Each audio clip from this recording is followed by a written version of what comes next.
আমাদের গ্রামের শেষ প্রান্তে একটা ভাঙাচোরা বাড়ি আছে। সকলে ওটাকে ভূতের বাড়ি বলে ডাকে। বাড়িটা এত পুরনো যে তার ছাদ ভেঙে পড়েছে, জানালার কাচগুলো চূর্ণ বিচূর্ণ হয়ে গেছে, আর চারপাশে ঝোপঝাড়ে ঢাকা। শিশুরা ওদিক দিয়ে খেলতে যায় না।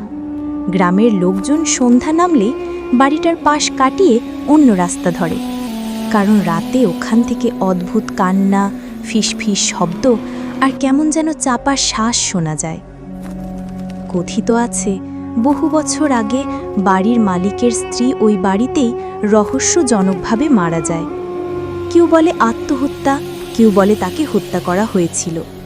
তারপর থেকেই সেই আত্মা বাড়ির ভেতরে ঘুরে বেড়ায়। একদিন আমি ঠিক করলাম এই ভয়ঙ্কর বাড়ির ভেতরে গিয়ে দেখব আসলে কি আছে।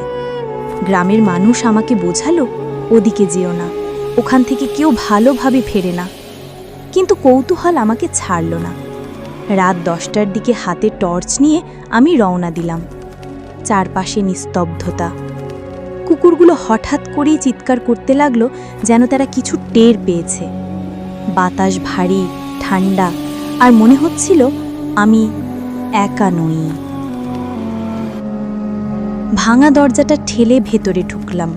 দরজার কবজা কিচকিচে শব্দ করল, আর সেই শব্দে বুক কেঁপে উঠল। ঘরের ভেতরে চারদিকে ধুলো, জাল, ভাঙা চেয়ার টেবিল পড়ে আছে। মেঝেতে মনে হচ্ছিল যেন কারোর হালকা পদচারণার ছাপ রয়ে গেছে। হঠাৎই ওপরে সিঁড়ি থেকে শব্দ আসতে লাগল, ধাপে ধাপে পায়ের শব্দ। কিন্তু টর্চ ফেলার পরও কাউকে দেখা গেল না। আমি সিঁড়ি বেয়ে উপরে উঠতে শুরু করলাম। মনে হচ্ছিল কেউ আমার সামনে দাঁড়িয়ে আছে, কিন্তু আলো ফেললেই অদৃশ্য হয়ে যাচ্ছে। হঠাৎই চোখের সামনে উদয় হলো এক সাদা পোশাক পরা মহিলা। তার লম্বা চুল মুখ ঢেকে রেখেছে, চোখ দুটো লাল আগুনের মতো জ্বলছে। সে কাঁদতে কাঁদতে বলল, আমাকে মুক্তি দাও, আমি এখানে বন্দী হয়ে আছি। আমার ঠোঁট শুকিয়ে গেল, শরীর জমে গেল। আমি সাহস করে জিজ্ঞেস করলাম, তুমি কে? কেন এভাবে ঘুরছো? সে ধীরে ধীরে জানালার দিকে এগোতে লাগলো। হঠাৎ দেখি তার গলা থেকে দড়ি ঝুলছে, যেন ফাঁসিতে ঝোলানো ছিল। তখনই বুঝলাম এই সেই মহিলা যে বহু বছর আগে এই বাড়িতে প্রাণ হারিয়েছিল। এক ঝাপটা ঠান্ডা বাতাস এলো, টর্চ নিভে এলো। পুরো ঘর অন্ধকার। কান্নার শব্দে চারপাশ ভরে গেল। দেয়ালের ফাঁক থেকে যেন শত শত ফিসফিস শব্দ ভেসে আসছে, কেউ আমাকে বাঁচাও, কেউ আমাকে বাঁচাও। আমি দৌড়ে নিচে নামতে লাগলাম।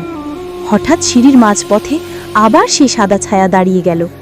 এবার তার মুখটা স্পষ্ট দেখলাম, চোখ শূন্য, ঠোঁটে অদ্ভুত হাসি, আর গলা থেকে রক্ত ঝরছে। সে ফিসফিস করে বলল, তুমি যদি আমাকে মুক্তি না দাও, তোমাকেও এখানে আটকে রাখব। আমি প্রাণপণে দরজা ঠেলে বাইরে বেরিয়ে এলাম। চারদিকে কুয়াশা আর চাঁদের আলো। মনে হচ্ছিল আমি সত্যিই মৃত্যু থেকে বেঁচে ফিরেছি। পরদিন গ্রামের এক বৃদ্ধকে গিয়ে সব ঘটনা বললাম। তিনি চুপচাপ শুনলেন, তারপর বললেন, তুমি যা দেখেছ সেটাই সত্যি। ওই মহিলাকে তার স্বামী হত্যা করেছিল। তারপর থেকে সে শান্তি পায়নি। তাই আজও সে ওই ভাঙা বাড়ির ভেতরে ঘুরে বেড়ায়। যেই সেখানে যায়, সে তার কান্না আর চিৎকার শুনতে পায়। আমি বৃদ্ধকে জিজ্ঞেস করলাম, তাহলে কি তাকে মুক্তি দেওয়ার কোনো উপায় নেই?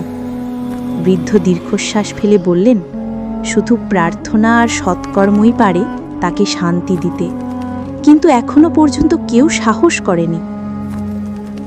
আজও গ্রামের লোকেরা ওই ভাঙা বাড়িকে ভূতের বাড়ি বলেই ভয় পায়।